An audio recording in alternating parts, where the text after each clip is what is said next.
নমস্কার, সকলকে স্বাগত জানাই স্বাদ করে পুষ্টিকর খাদ্যশৈলীতে। আজ বানিয়ে নিয়েছি কিউই আইস গ্রিন টি। দেখুন কী করে বানাতে হয়। প্রথমে গ্রিন টি নিয়ে নিয়েছি, একটা হচ্ছে আপনার তুলসী গ্রিন টি আর একটা হচ্ছে হানি লেমন গ্রিন টি। এই দুটোকে গরম জল দিয়ে ভিজিয়ে রাখলাম। এরপর গ্লাসের মধ্যে আমরা লেবুর থেকে রস বের করে নিচ্ছি, আমরা পাতি লেবু ইউজ করছি।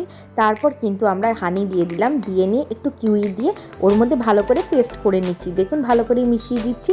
তারপর আমরা কিন্তু এই দুটো চাকে ওর মধ্যে দিয়ে আমরা তার আগে থেকে কিউই পেস্ট করে রেখেছিলাম একটু লবণ ও মিষ্টি দিয়ে, সেটা গ্লাসের মধ্যে দিয়ে তারপর কিন্তু ওই গ্রিন টিটার মধ্যে আমরা গোলমরিচ দিয়ে নিচ্ছি।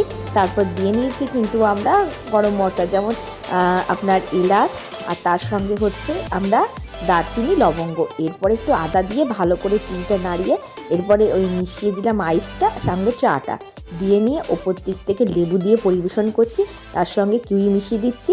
তৈরি হয়ে যাবে আমাদের দারুণ কিউই গ্রিন টি।